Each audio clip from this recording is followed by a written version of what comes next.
వరి నారు చక్కగా పెరుగుతోంది.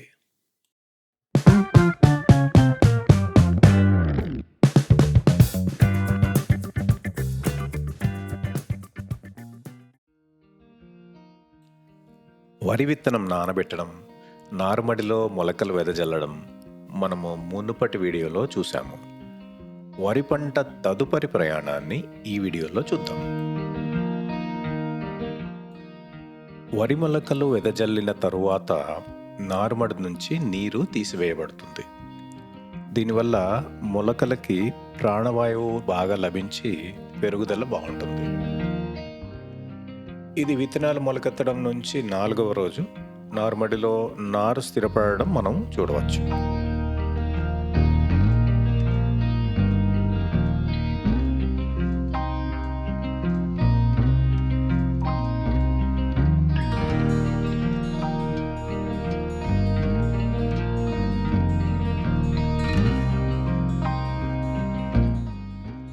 మడి చుట్టూ కవర్లు, పాలీ బ్యాగులు ఎందుకు కట్టామో మీకు తెలుసా? ఆలోచిస్తూ ఉండండి, నేను వీడియో చివరిలో దీనికి సమాధానం చెప్తాను.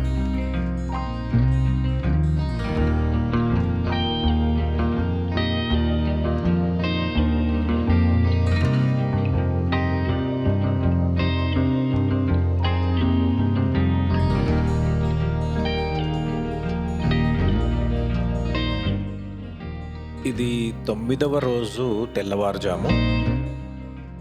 నారుమడి ఇప్పుడు నిలదొక్కుని పచ్చగా మారడాన్ని మనం చూడవచ్చు.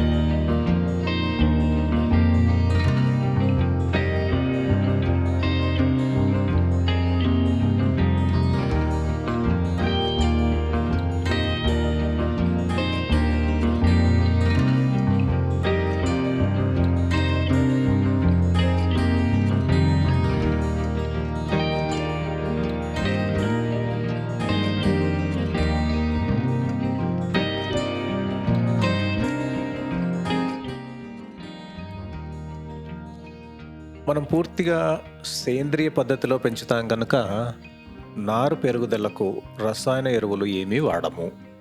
వీటికి బదులుగా మొలకల పెరుగుదల మరియు అభివృద్ధికి సహాయపడడానికి కొన్ని బయో ఉత్పత్తులు ఉపయోగిస్తాం.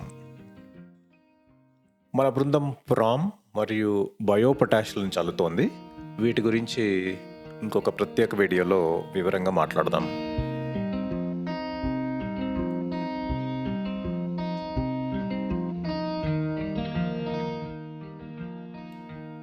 నేను ఇంతకుముందు అడిగిన ప్రశ్న, నారుమడి చుట్టూ బ్యాగులు, కవర్లు ఎందుకు కట్టాలి? పక్షులు మరియు అడవి పందులు వరి మొలకలను బాగా ఇష్టపడతాయి. అవి కొన్నిటిని తింటాయి మరియు మిగతా వాటిని నాశనం చేస్తాయి.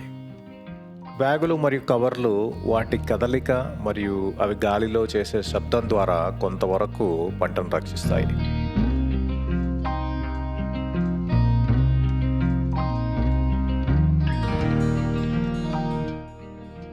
ప్రధాన పొలంలో జీలుగా పచ్చిరొట్ట పంట చల్లని వాతావరణం కారణంగా నెమ్మదిగా పెరుగుతోంది.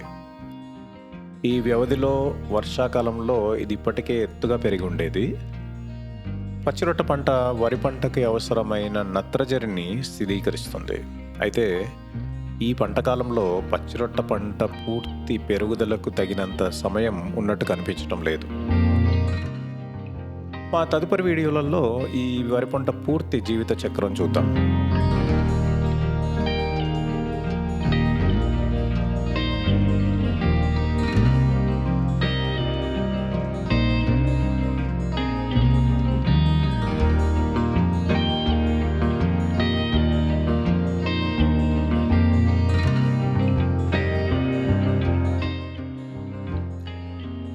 ఇలానే అప్పుడప్పుడు వచ్చి మన పంటలు ఎలా ఉన్నాయో చూస్తూ ఉండండి. అలానే మీ పిల్లలకు కూడా మన ఆహారం ఎక్కడి నుంచి వస్తుందో చూపించండి.